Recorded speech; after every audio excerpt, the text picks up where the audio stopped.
สวัสดีครับวันนี้เรามาทำคลิปเป็นการถอดประกอบ1911นะครับพอดีมีเพื่อนสมาชิก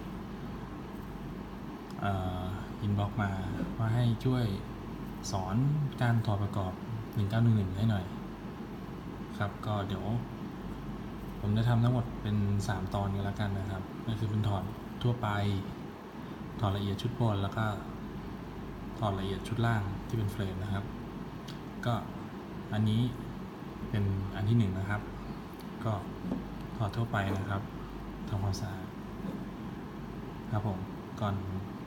ทำลายปืนทุกครั้งเราก็ต้องเคลียร์ปืนก่อนนะครับ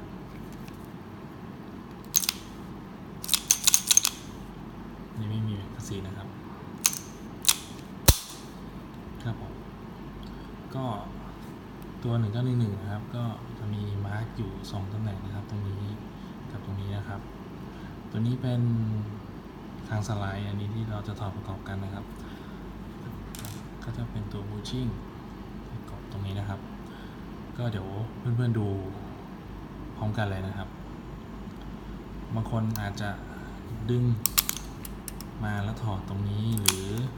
จะกดที่ตัวบูชิ่งก่อนก็ได้นะครับแล้วแต่มันจะคล้ายๆกันนะครับส่วนตัวผมจะถอดตรงนี้ก่อนนะครับ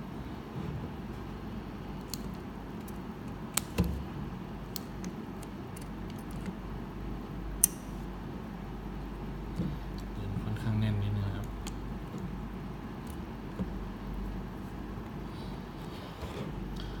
ดีทำไม่ค่อยถนัดนะครับมีกล้องอยู่ตรงหน้า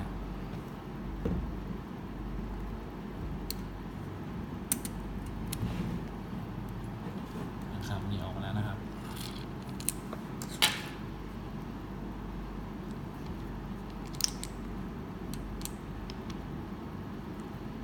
ก็ดึงมาตรงสลักมาตรงมาร์กตรงนี้นะครับกระดันดึงเลือก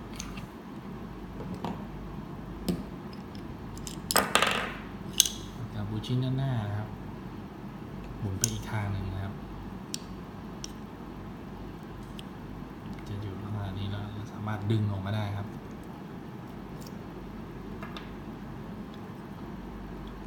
แล้วก็ลองต้องออกนะครับก็จะแยกเป็นชุดบนลำกล้องชุดล่างนะครับก็จะเป็นประมาณนี้อันนี้ก็คือเป็นการเบื้องต้นนะครับแล้วส่วนในการประกอบกับอะไรอย่างนี้จะมีในคลิปเก่าๆผมนะครับลองกดเข้าไปดูนะครับจะมีการถอดการใส่อยู่แล้วเดี๋ยวเรามาต่อกันที่อันต่อไปนะครับเป็นของชุดบนนะครับ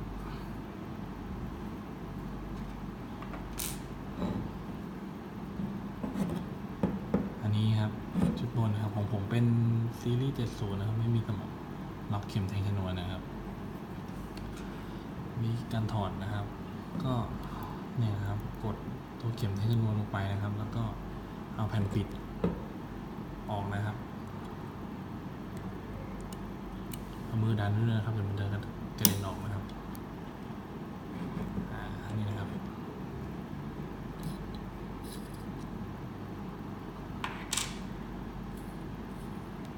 กับเข็มแทงชนวนกับสปริงเข็มนะครับ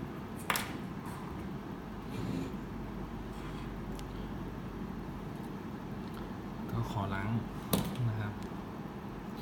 ก็ดันถ้ามันติดนะครับดูตรงนี้นะครับเขาเขี่ย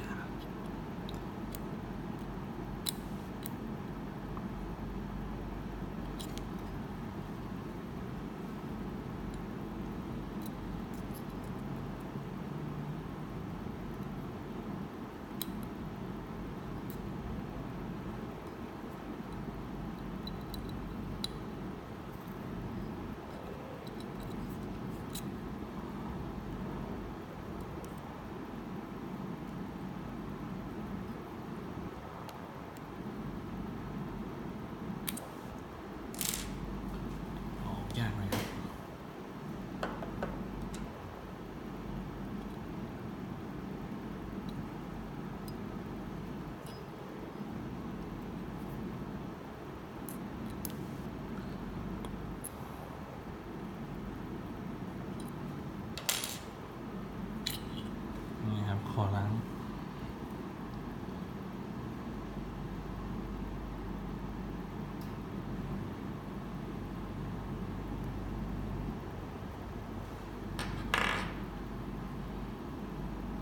อันนี้นะครับชุดบนก็เรียบร้อยครับหมดแล้วนะครับต่อไปครับเป็นชุดล่างนะครับชุดล่างตัวนี้ก็เดี๋ยวเป็นอีกพาร์ทนึงแล้วกัน